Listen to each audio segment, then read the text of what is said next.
I'm not trying to be friends with you if you don't like me, if you don't like where I'm from, if you don't like my background, if you don't like the way I look, you don't like the color of my skin. I ain't trying to hang out with you.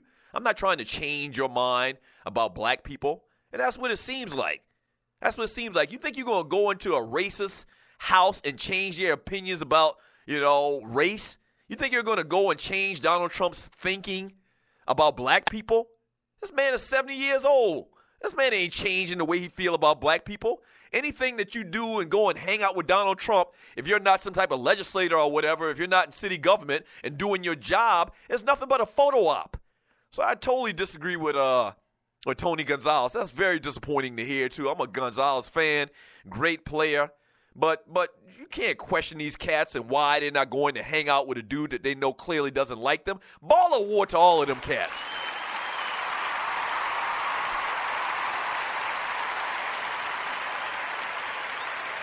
Go there and be heard. You think you're going to go there and change some type of policy in a 30-minute visit with the team after celebrating the Super Bowl win? You think you're going to go there and say something to Donald Trump and you're going to change policy? Or you're going to change his way of thinking on anything? Nigga, please.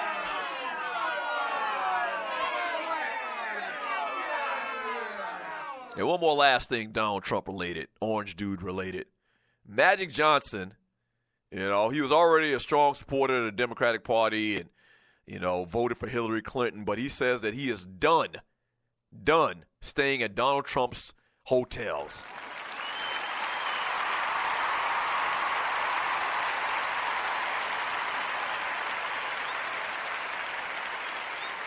Yeah. Magic Johnson says, man, he's done. He's not staying at any more Trump hotels.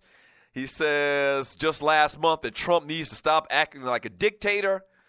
And he says that he's done. He's not staying in any more Trump hotels, man. Good for Magic Johnson. One thing I always respect is being a big businessman as Magic Johnson is, man.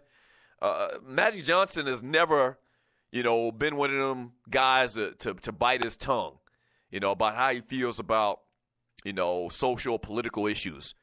Being the billionaire businessman he is, I don't know if Magic's probably categorized as a billionaire. Being a very wealthy businessman, you would think in doing business that a lot of it's politics and a lot of it's diplomacy. I get all of that. But Magic Johnson, man, has always been true to Magic Johnson.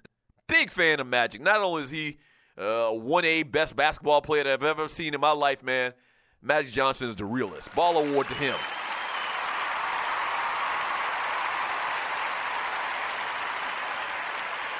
Yeah.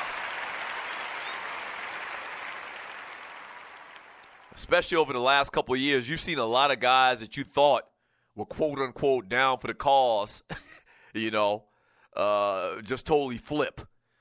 Controversial statements and things done by, a lot of well-known celebrities. Shaq, Common, the rapper. We played one of his songs earlier, Common.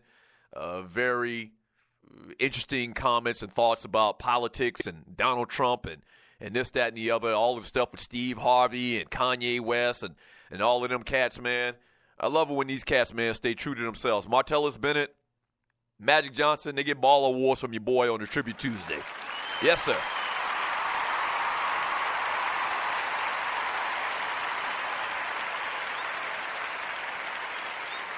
Yeah. Is that it? We got anything else entertainment-wise? No. Do we have any Stewie's birthdays? I need to make sure we didn't have any Stewie's birthdays.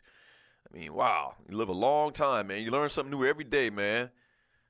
Frederick Douglass was down with the swirl. Who would have thought it? Who would have thought it? See there?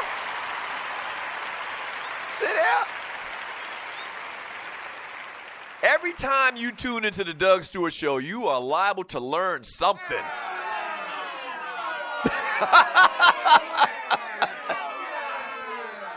If you grew up during my era, I mean, they barely talked about Black History, period, and all the time whenever they talked about it, it was, something negative for the most part. But it was very sparingly, to say the least, that we talked about Black history and all the accomplishments of black people in Africa in a good light. You listen to the Doug Stewart Show, you learn something about yourself. You learn that And it's interesting, yesterday there was a lot of talk back and forth in the chat room about the swirl. And today we find out a day later, the great Frederick Douglass on his birthday, or his birthday if he wouldn't have died almost 100 years ago, we found out that the great Frederick Douglass was down with the swirl. Go ahead, Frederick Douglass.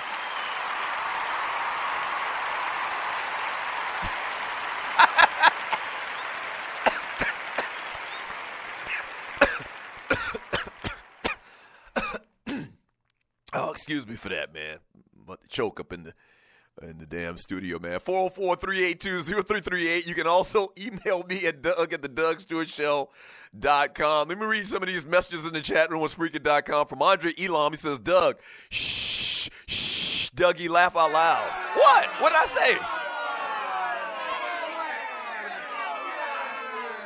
Sidney Jackson, don't go there, Doug. Go where?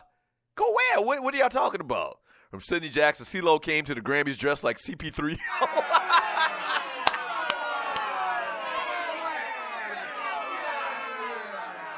Man, like I said yesterday, man, CeeLo was just joking. It's not like the little Yahtzee kid. It's not like the little Yahtzee kid out there, clowning, looking like a freaking imbecile, can't rap to save his damn life. I mean, CeeLo can definitely rhyme.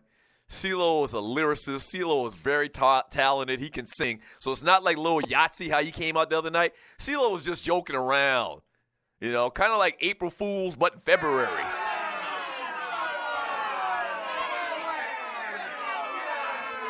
Yeah, CeeLo was just joking around. From Jam 2, remember what happened to Craig Hodges when he gave that letter to Bush?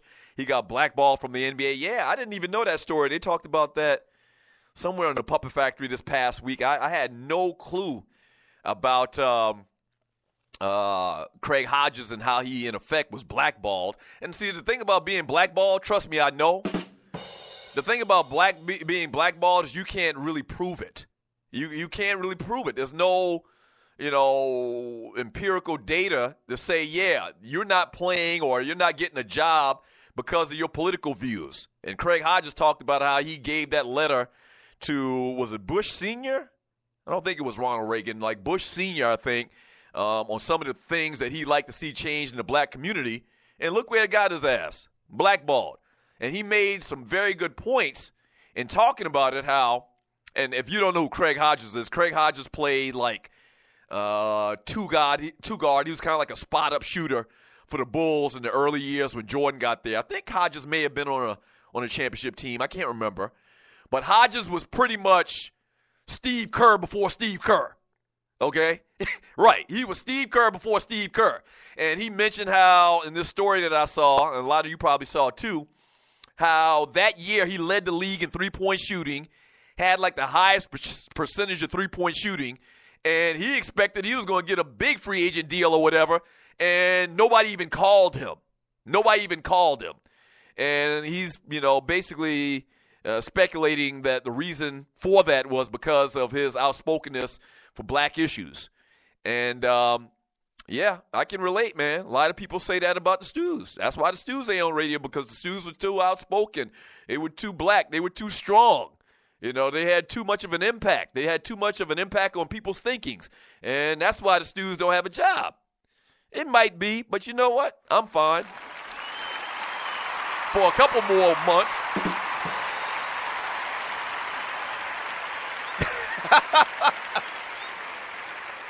Right.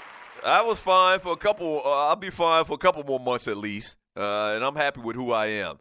And I'm the realist. I keep it the treeless on this show. That's all that I do. And I will continue to do that.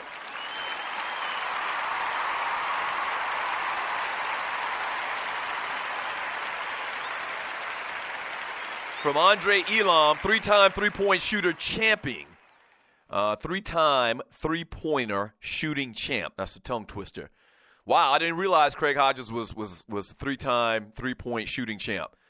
He was a baller. In relative terms, he was a baller. For what he did, Craig Hodges was a baller. From Tiffany Poole in Portland, I hate Jason Whitlock. I do too. Coon ass.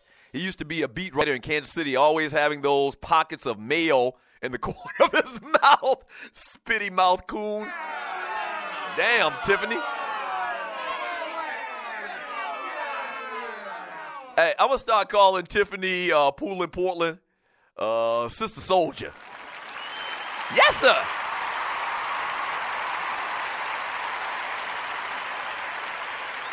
Your name from now on in the chat room is Sister Soldier. She also says, Mr. Stewart, or it could be Ryan told Dana Jacobson, don't touch me. Laugh out loud.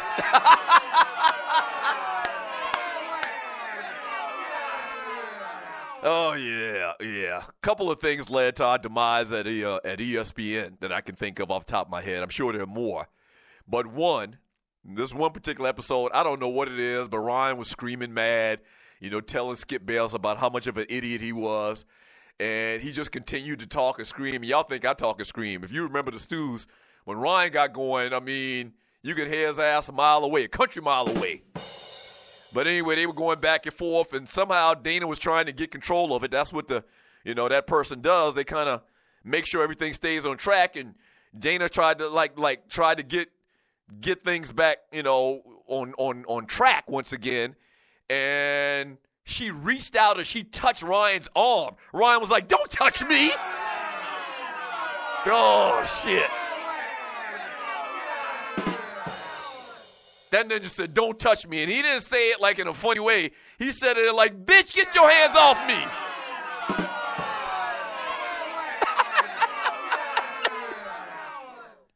Yeah. Oh, boy, they called us in the office after that. Damn it. What was the other time? Oh, the time that I said the other time when I knew our time was on top was short like leprechauns. The other time was I called Skip Bayless pathetic. He is pathetic. What? No, man. He said something stupid. Something about, I don't know, many stupid things he said. LeBron's not a good basketball player, or Terrell Owens isn't a Hall of Famer, team obliterator. He said some dumb shit. And I just looked at him. I was like, Skip, you just pathetic.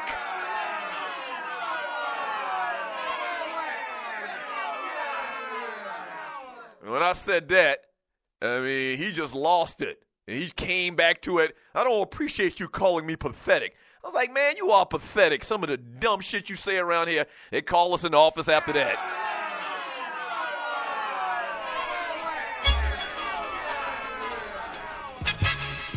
And it's funny. I've seen clips where his boy, at the time his boy, now he's not there anymore. But after I said that and there was this big to-do about it, they call us in the office. I've seen on that show several times after that where Stephen A. called him pathetic. You could probably YouTube it. But they boys or whatever. And they go and they hang out.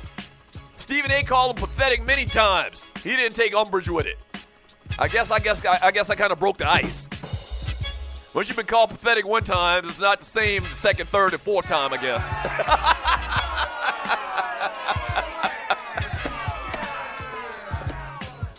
Yeah. That's okay, though. I'm all right. I love me. I'm happy. I sure wish y'all would pay that $4 subscription, but I'm happy. Yeah. I really wish y'all would support this show and get your $4 subscription. But I'm happy with myself. I'm happy with me. Hey, coming up next. Right. If I was still doing First Take, I couldn't do the Doug Stewart Show with the Stewies. Shut up! Shut up! Much rather be doing the Doug Stewart Show than on ESPN making big ass checks.